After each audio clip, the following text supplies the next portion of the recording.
નમસ્કાર મિત્રો, તમારું સ્વાગત છે અમારી અનોખી મુલાકાત યુટ્યુબ ચેનલમાં. અમે તમને લઈ જઈએ છીએ અનેક પૌરાણિક ભાતીગળ અને સાંસ્કૃતિક જગ્યાઓ, સંસ્થાઓ અને મંદિરો અને મેળાઓમાં. તો આજે અમે તમને લઈને આવ્યા છીએ પાટણ જિલ્લાના હારી તાલુકાના અડિયા ગામે, જે ગામ નહીં પણ એક વિકસિત ગામ તરીકે પ્રસિદ્ધ છે. તો ત્યાં ભરાય છે શ્રાવણ મહિનાની અમાસના દિવસે એક સરસ મજાનો ભાતીગળ મેળો. તો મારી પાછળ તમે જોઈ રહ્યા છો, તો અમે તમને એ મેળામાં તમે લઈને આવ્યા છીએ અને તમને કરાવીએ મહાદેવજીના સુંદર દર્શન અને કરાવીએ આખો મેળાની ટૂર. તો બન્યા રહો અમારી સાથે આવી મેળાની સરસ મજાની મજા માણવા માટે.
તો મિત્રો, આપણે આવી ગયા છે મેળામાં. અને મેળાની મજા તો એક એવી હોય છે કે કોઈ પણ સંજોગો હોય, પણ જ્યાં ભાતીગળ મેળો અને લોક મેળો હોય તો થાય.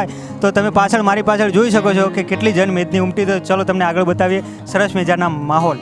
તમે જોઈ શકો છો કે જનમેદની ઉમટેલી છે અને સરસ મજાના નાના મોટા સ્ટોલ આવેલા છે. તમે જોઈ શકો છો આ બાજુ પાનના ગલ્લા, બંગડીઓ, બોરિયા અને જે સરસ મજાના કટલરીના સ્ટોલ ચાલુ થઈ ગયા છે. અને તમને બતાવી દઈએ હવે આગળ કેવા સરસ મજાના માહોલમાં આ લોકમેળાની મજા જ એવી હોય છે.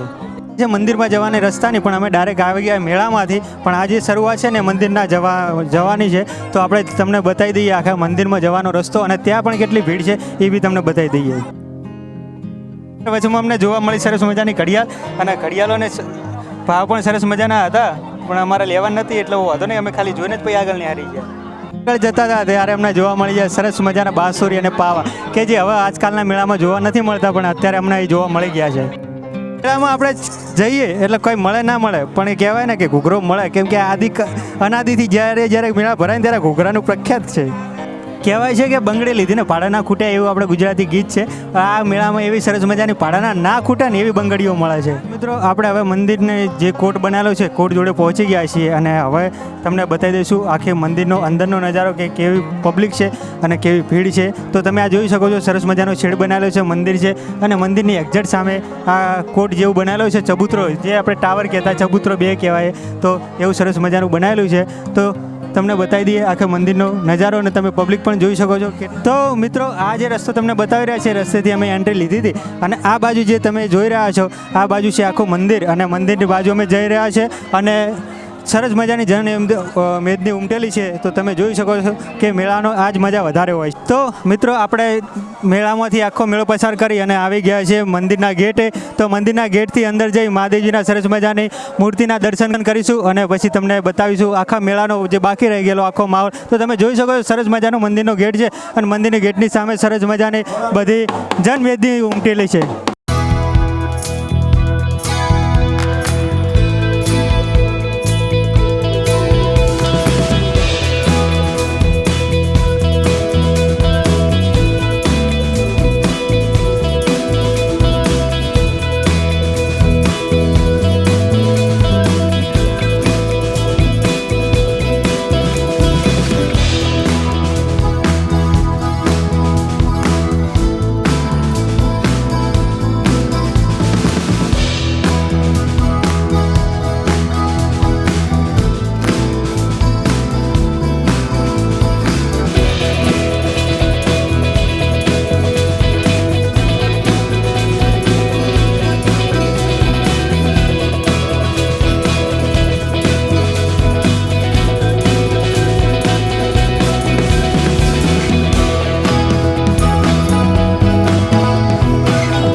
કે કોઈ પણ લોકમેળો હોય તો લોકમેળો લોક થકી જ થતો હોય છે.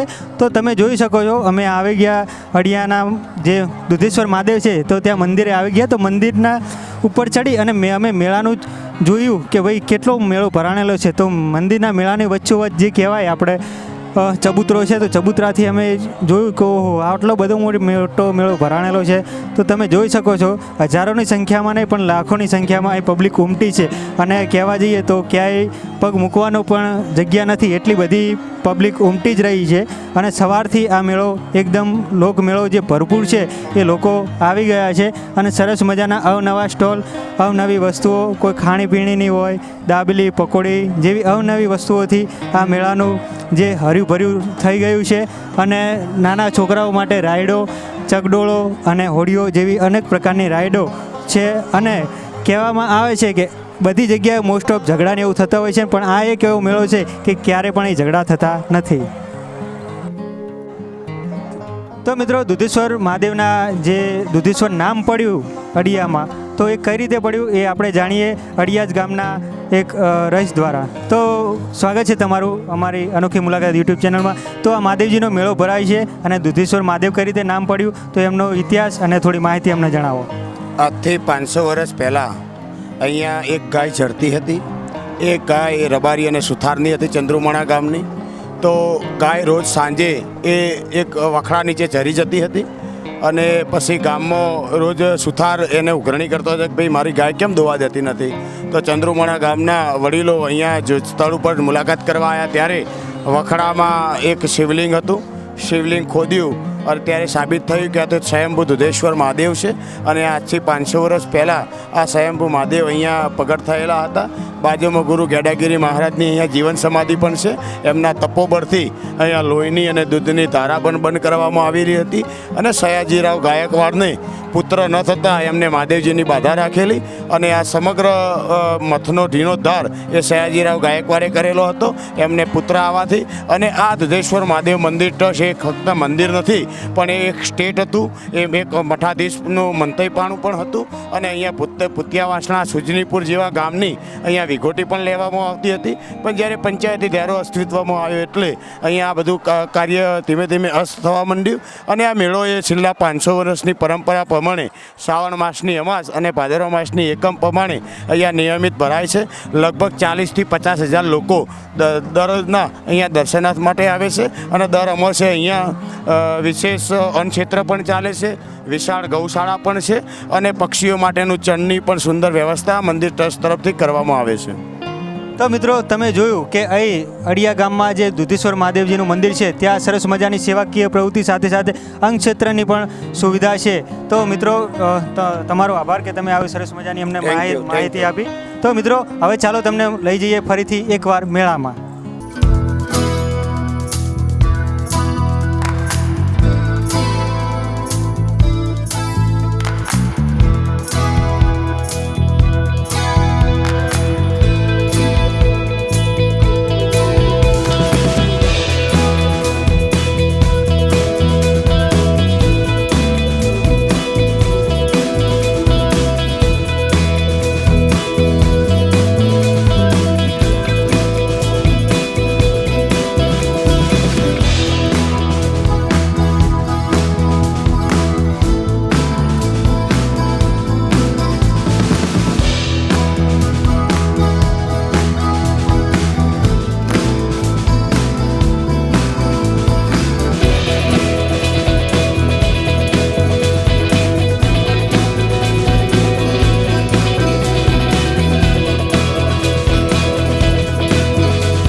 મેળાની મજા જ કંઈક એવી અનેરી હતી કે જ્યાં ના રોકાવું હોય ત્યાં પણ રોકાવાનું મન થઈ જાય, કારણ કે એટલો અદ્ભુત નજારો હતો મેળાનો. સરસ મજાની ખાણીપીણી તથા જીવન જરૂરિયાત ચીજ વસ્તુઓ ત્યાં મળી રહેતી હતી. તો અમે આવ્યા હતા થોડું શૂટ કરવા માટે, પણ ઘણું બધું અમે શૂટ કરી નાખ્યું. તો આવા જ અનેક પ્રકારના મેળા હોય કે અથવા કોઈ જગ્યા હોય અથવા કોઈ સંસ્થા હોય કે એવી અનેક પ્રકારની સેવાકીય પ્રવૃત્તિ ચાલતી હોય તો અમે ઉજાગર કરીશું. તો અમારો સંપર્ક કરજો, જેથી કરી તમારી આજુબાજુની કોઈ પણ જગ્યા હોય તો એને અમે ઉજાગર કરવામાં મદદ થઈ શકે. તો આવા જ મેળાઓ, જૂની અને પૌરાણિક સંસ્થાઓ અને જગ્યાઓ માટેની માહિતી માટે જોડાઈ રહો અમારી સાથે. અમારી ચેનલને લાઈક કરો, શેર કરો અને સબસ્ક્રાઈબ કરો.